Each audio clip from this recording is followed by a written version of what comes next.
Je suis Fasseli Sano. Je suis journaliste freelance à africaguinée.com. C'est une décision en soi, c'est une bonne décision. Mais la manière quand même, je pense bien, et la HAC n'est pas prête d'abord. Déjà, si on devrait exiger cela, on devrait quand même s'assurer que tout est en place à Kankan ici par exemple, qu'on n'a pas besoin quand même d'envoyer le dossier jusqu'à Conakry, traiter là-bas et après l'obtenir. Et il faut voir aussi cette commission qui a été mise en place à Conakry pour la délivrance. Vous allez comprendre qu'il n'y a aucun membre, aucun journaliste de l'intérieur du pays, par exemple, qui se trouve dans cette commission-là. Ça, c'est un problème parce que déjà, est-ce que les gens là connaissent réellement les difficultés ou les gens là connaissent comment ça se passe à Kankan ici, par exemple? Déjà, il y a assez de problèmes à ce niveau-là. Moi, je pense bien qu'on devrait revoir les choses. Décentraliser d'abord les choses dans les meilleures conditions. Déjà, on a commencé à construire un siège de la haute autorité de la communication. Je pense qu'on devrait accélérer cela. Et après que tous les matériels nécessaires soient à Kankan, je pense qu'on pouvait dire maintenant, d'ici telle date ou d'ici tel mois, ceux-là qui n'auront pas cette carte de la haute autorité de la communication, il y a ça, il y a ça. Mais je pense bien, la HAC n'est pas prête. Il y a beaucoup de problèmes à la haute autorité de la communication. Cette institution n'est pas du tout prête pour la délivrance de ces cartes-là. Parce qu'il y a beaucoup de problèmes. Il faut envoyer ta demande aujourd'hui et attendre combien de mois ou bien combien d'années avant de l'avoir. Je pense bien que c'est compliqué. Elle n'est pas prête. Mais comme c'est la Guinée, on préfère quand même de se précipiter au lieu quand même de poser les bases pour une bonne action. Je suis Omar Fofana, PDG de la radio Baraka à Kankan.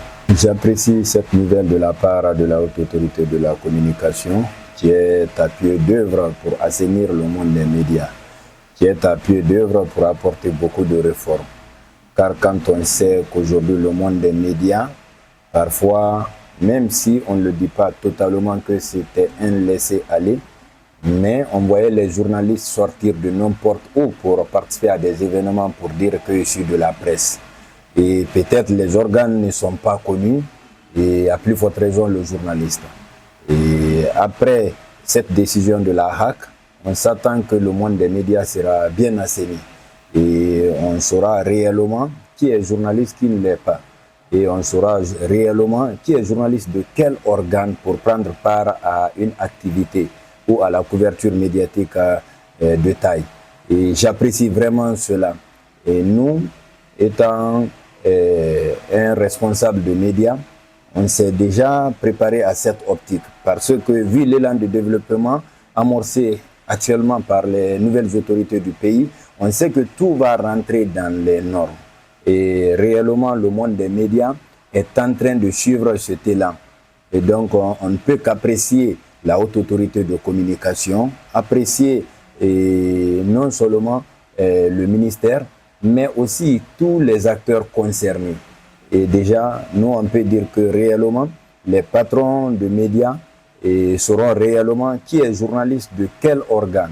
Parce que vous n'êtes pas sans savoir aujourd'hui, on constate qu'il y a beaucoup de journalistes qui évoluent à solo.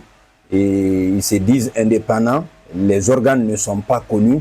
Et donc, eux participent à des activités, peut-être pour avoir de l'argent facile. Il faut avoir le courage de le dire. C'était là... c'est-à-dire une source de revenus pour beaucoup d'hommes de médias qui préféraient emprunter un chemin en solo pour pouvoir prendre part à des activités et bénéficier. Et ça leur faisait mal de dire qu'il est de tel organe.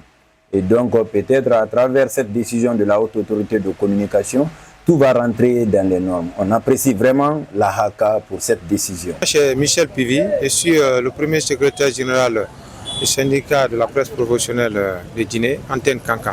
On a appris la nouvelle, mais vraiment c'est un peu compliqué avec les nouvelles méthodes là, parce qu'il faut reconnaître qu'il y a des jeunes journalistes aujourd'hui qui sont plus performants que ceux qui détiennent les cartes professionnelles. Même si ils n'ont pas de carte professionnelle publique, mais aujourd'hui qui font la fierté de la presse. Parce que les articles poignants qui sont publiés aujourd'hui, c'est des jeunes qui se démerdent et qui se défoulent et très bien par rapport à ceux qui détiennent les cartes de presse là. Oui, on accepte avec l'assainissement de notre corporation, mais vraiment Et les mesures qui ont été prises là, vraiment, il faut qu'ils revoient la partie là. Par rapport à la carte de SPPG, ça sera bel et bien utile pour les journalistes parce que ça montre déjà que ce sont des journalistes professionnels, syndiqués, qui sont dans les normes. Donc ça veut dire que la carte là est compatible à tous ceux qui auront la carte professionnelle du syndicat de la presse. Parce que c'est quand tu es dans les normes, que tu prends la carte du syndicat. Parce que si tu n'es pas syndiqué, le syndicat ne peut pas te défendre. Et dans tout pays démocratique, c'est obligatoire qu'un bon travailleur soit syndiqué.